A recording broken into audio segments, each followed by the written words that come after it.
I just got the large tool bag in, and unlike a lot of them, they say they're PU leather, which is some kind of plastic, whatever that is. I don't know what PU stands for. This is genuine leather, buffalo leather, real thick, heavy duty buffalo leather.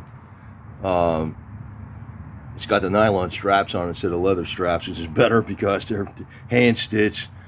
Wasn't that much money. I forgot what it was. It wasn't that bad. It was like, I forgot, 40 bucks, 35 bucks or something. So now that kind of balances out the bike there. We're gonna have the long stem mirrors coming for it here pretty soon, probably tomorrow. And I think the ignition switch is coming in, so I don't have to hot wire it anymore. And that's, I'll leave it like that. I got a voltmeter coming for it too. The voltmeter is going to run off. It'll probably make it easier because I can run it off the ignition switch. That's how I have it on another bike. I'm going to install it right here. The wires will come up underneath this. I'm going to install it right there. It actually goes right across. Like, it starts out in red, then it goes to yellow, then it goes to green, and blue is overcharging. So you want to have it in a yellow or green when you're running. It tells you your battery condition and stuff when you're stopped. So anyway, looks pretty good. So, good value. I put some bucks into it, but it makes it safer, more rideable. Of course, what else I keep in my bag is Marvel Mystery Oil. I always put a little Marvel Mystery Oil in the gas every time I run it. Actually, matter of fact, I got my little Suzuki over here. It's got like, way the heck, over 200,000 miles on it. It's an 85. Doesn't burn a drop of oil. I was running Marvel Mystery Oil in it since it was new. It keeps the upper cylinder like lubricated, a little bit of lubrication, and so your piston rings and your valves and your valve guides don't wear out anywhere near as fast. That's one of the reasons that diesels last so long, because the fuel is like a lubricant, right?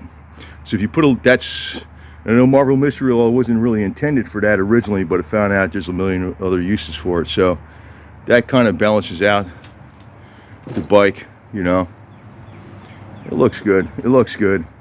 And what eventually I'll get is the King Sporty Tank. There is a 3.8 gallon King Sporty Tank. And if I ever change out the clutch cable, I'll get a longer one, and then I'll probably do the brake cable with the braided stainless steel, and I'll get the bars that come up a little higher, because it's more comfortable. But it's okay like this. I raised them up a couple inches. That was free, because $10 worth of grade 8 bolts I had to get. But I had the risers already, so it was $10 worth of grade 8 bolts I had to get to put those risers on. I had the sissy bar in the side plates already, and it works fine with that, the tool bag. So if I wanted more luggage, what you do is you take a backpack and you put the arms, where the arm straps are. You go around here, you tighten them up. It goes around here, and you attach it up here, right? And you got luggage up to about that high if you need it.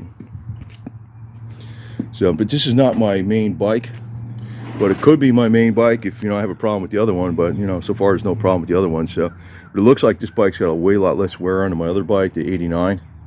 I mean, like I mentioned before, the controls and everything. This isn't all worn. Mine are all worn out. This is all the paint. I was repainted a few times. You could just tell it's everything about the bike is. This bike is a lot less use.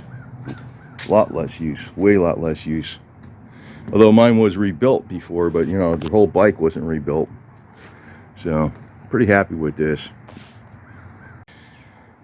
So on this bike, most of the stuff, either it was free, or I already had it. Like I could have put the tool bag in the front, right? But I already had the sissy bar and the side plates from the other bike, so I put it in the back. Kind of wouldn't have fit up here in the front too well anyway. So I had the risers. That was like 10 bucks. I put 10 bucks worth of grade 8 bolts. So there's all grade 8 bolts on the top and on the bottom with Loctite blue, torqued down. So they're on there solid. So that was free.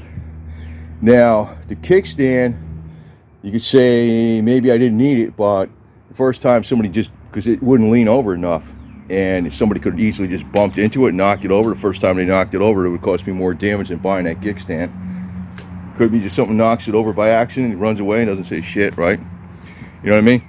So that, or I could knock it over, right? Because it was so, the original, if you got the bike lowered so much, if you turn the wheels like this, it's like straight up. It was so straight up and down, it was almost falling this way. It was almost falling that way.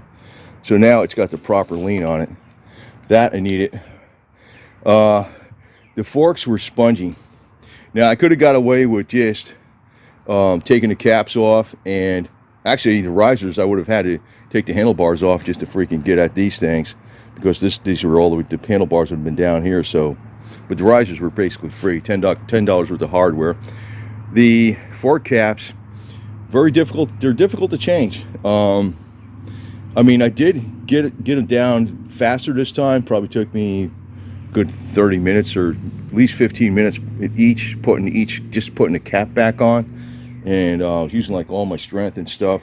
You watch some of the videos where they're trying to put those on. They got some special tools where they can cramp them together and stuff, but it's like, they're tough. They're tough. Usually you get a couple people to do it. So now when I bought these things with the inserts in them, the easy types, I can change the fluid out easily every time. But the fluid definitely needed to be changed. I already had the fluid. It was I think it was V-Twin Performance 20 weight. So that, and it did definitely, when I took it out and rode it, it definitely, you know, the forks react nice and fine. Everything seems fine in there. It doesn't seem like they need any kind of work other than just the oil change. I think they had transmission fluid in it. Of course, I need the ignition key. Guy never sent me the key. If he sends me the key, I'll just have an extra ignition lock. But I don't really like those alarm style keys, because I heard when you have them in the off position, they just fall out. And on top of it, I want to color code the wires the way they were original. Like red was B from the battery, green is the ignition, white is the headlights. So that's coming. I got a horn coming. That was only 10 bucks. So you got the yellow wire. Yeah, yellow wire is your power, and black is the ground. It mounts right off of here. That little actually this bolt goes in the other way. That little spacer goes on the other side, where that's where the horn is. That's where that spacer's for there for the horn. What else I got? Oh, the long stem mirrors. These mirrors are absolutely fine. They work fine. They're nice and tight. I can't see the car behind me, and I don't know why they come like this. These are stock mirrors. I do not know why they come on a bike like this. I mean, maybe it's for looks. But you know, you can see a lot of times people change these out, or if they have them, they'll have a short stem mirror that mounts under the bar, maybe. Maybe that's a way you can get around it, where you can see behind you. I don't know. But I got, they weren't much. I got them, they're drag specialties. They're both sides, they work on both sides, left and right. So they'll come out to about here, which then I'll be able to see. Because the car's behind me, I can't see them. I cannot see them. I'm like, that gets me nervous, man. You know? So it's a safety thing. So it's not no fluff or no garbage like that. I think later I will. I'm not going to do that right away, because this is my second bike, and I got the other bike. It's got a 3.8 gallon tank, but I did find the place that makes a 3.8 King sporty tank, and I'll paint it up just like the original. It'll look like the original styling. And you know, the cheapest way to bring this up more would be with the bars. Would be, you get ones that swoop up a little more like that, not apes, just a little higher, because this distance is perfect, because I can see my gauges, I can see the lights in here when I'm sitting in here, and I'll be able to see the voltmeter. So I don't want to bring the risers up high, and I'd have to mess with this, and I have to mess with that, you know, this here. So it would be just a little higher rise handlebar, but I am not doing that right now. No way, no way. It's good enough where that would be if, you know, you got the 3.8 gallon tank on there, you're going on a longer trip. But I could ride it like this just fine. It's just fine, you know, because it's not my only bike. This is my second bike, so I'm just doing some things for safety, and I need this to put the lock in it, because as you see, you can easily hotwire these bikes, and the only real security you have on them is this padlock over here. And you know, where do you keep it? Do you keep your padlock? You're gonna have to keep it on your person, or you're gonna have to keep it in your tool bag. And the tool bag, I can keep like the Marvel Mystery Oil in there, a pair of vice grips, rag, you know, Phillips in a, or maybe like a multi-tool. That'd be a bad idea. Put a multi-tool in there, something like that. So a couple things like that. You never know. Having nothing with you is stupid. My bike, my 89, I got loads of stuff in there. I got rain gear. Yeah, I should put the plastic, what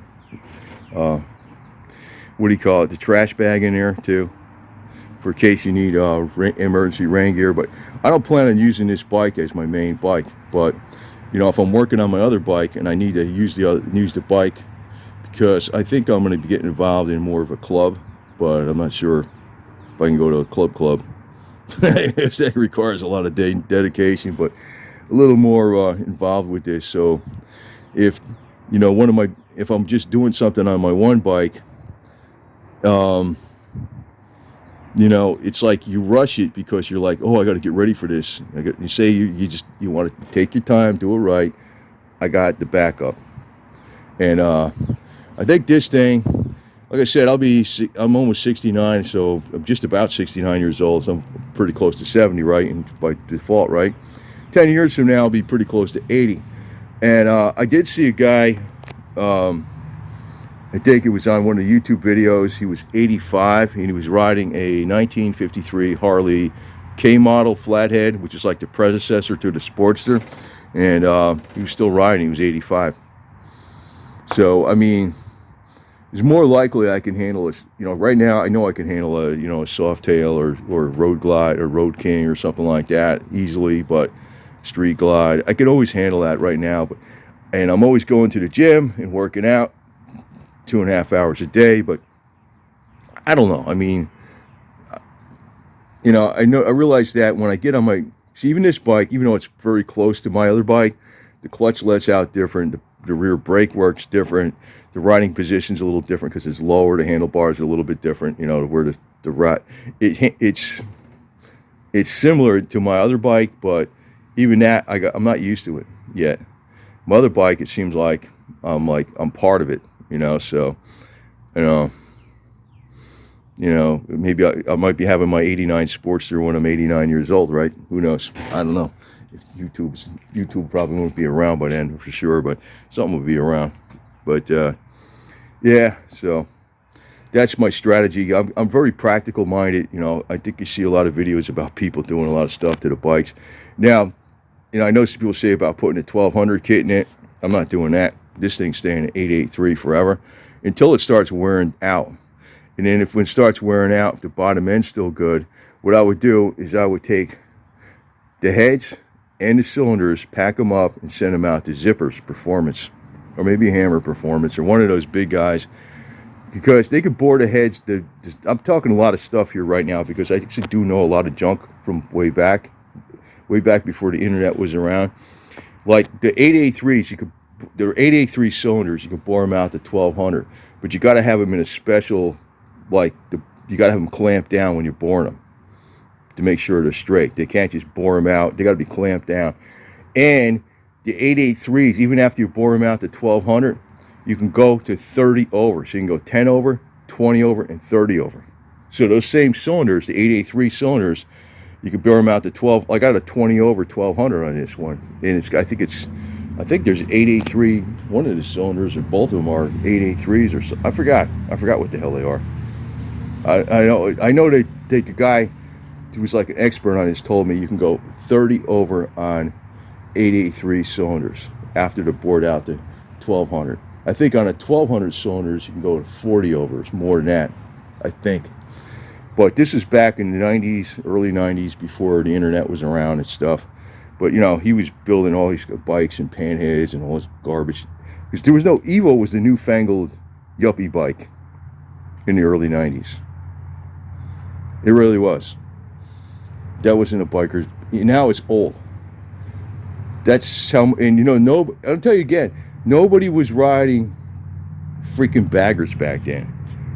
And if you look at some of the actual videos out there, because it's kind of funny, because there's some of the videos out there that actually tell you the truth. Nobody considered a custom bike unless you built it yourself and you made the parts by hand, or somebody else made the parts by hand, or something like that. Like you were a fabricator, you're a welder, you're a machinist. You didn't buy them from the factory. Factory custom is no such thing as a factory custom. Now it's like the whole biking world has changed. Like now people are driving like, you know, they used to call them garbage barges. Now they're calling them, you know, they're like, you know, well, you know, baggers, right? Dressers or baggers, whatever you call them. And I think they're great if you're putting 20,000 miles on a year, definitely. But most people, they're putting like less miles on a year than me, and they've got this big old bagger because it's like an ego thing. Like you've got an SUV or something, or whatever the hell it is. And I don't know, just back in the day, they used to think those things were stupid. They would, if they got a bagger, they'd take everything off of it, strip it down as much as possible, you know, cut, you know, like this fender, they would, I don't know, they would cut it down up to here, they cut it over there, they make it more narrow, or they just, you know, I know a lot of people take the fender off to give it the old school look, but the old school look was about making the bike as light as possible. So you would like to get a cop bike that was like, had all the stuff on it, and you would just strip it down to nothing and put performance upgrades on it.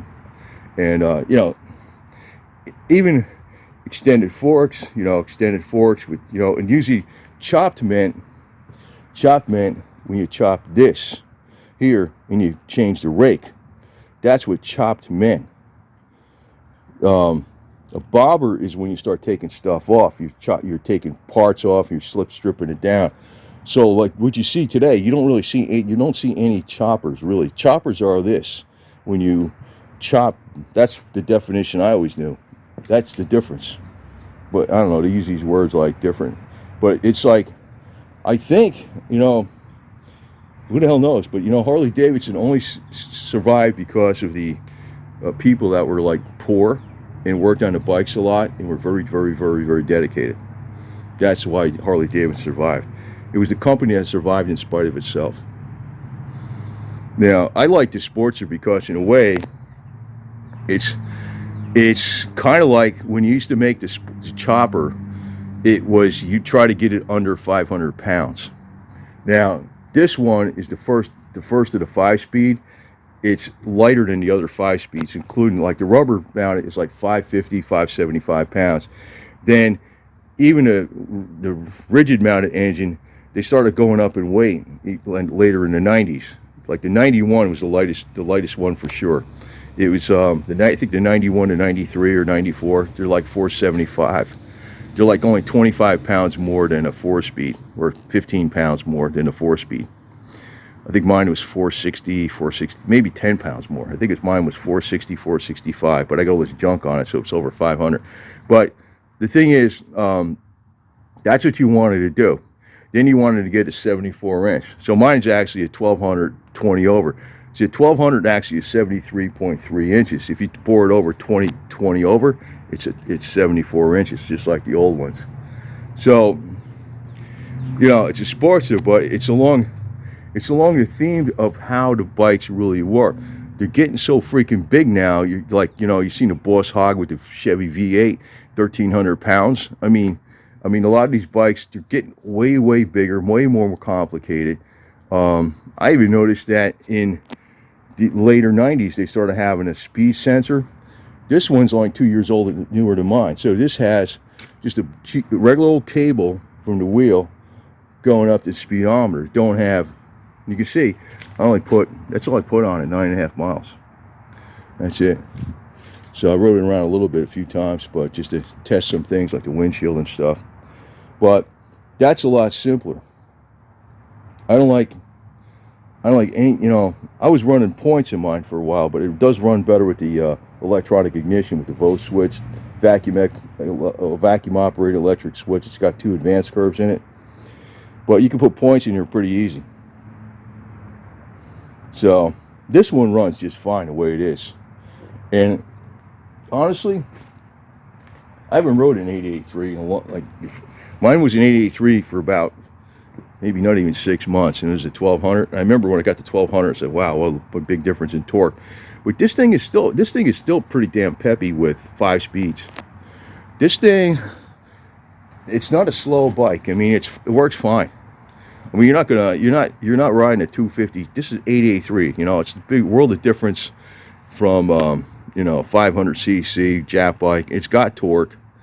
I think probably because I don't know what this guy did with the carburetor when he rebuilt it. If there's any kind of kit in there or whatever, maybe not. You know, I saw this is chrome. But this is the Vance & Hines air cleaner, and it's got those pipes, and these are actually Harley Davidson pipes. You know, and it's got the crossover, which works like the 2-in-1. You know, the 2-in-1 exhaust is expensive, right? You just keep the stock crossover and put a slip-ons. You got a 2-in-1. You know, I mean, you don't need to be buying all that crazy stuff. But this bike, it's got good power for what it is. And I think I can get up to 60 miles to the gallon on it. So, you know, with a 3.8 tank, oh, that's, you know, you can say, even if it got like 50, and you're figuring 3.5 gallons, not including your reserve, that's 162.5 miles, right? 163 miles, right? That's a pretty good range. So it's one of the big disadvantages of the Sportster is the range, but that's with a 3.8, that would be pretty good. So very satisfied with it. I'm probably gonna take it out a little more, but I'm waiting for that key before I do, because I might have a problem. I don't want to be messing around with any wires on the side of the road or anything like that, but I will probably take it out today a little bit.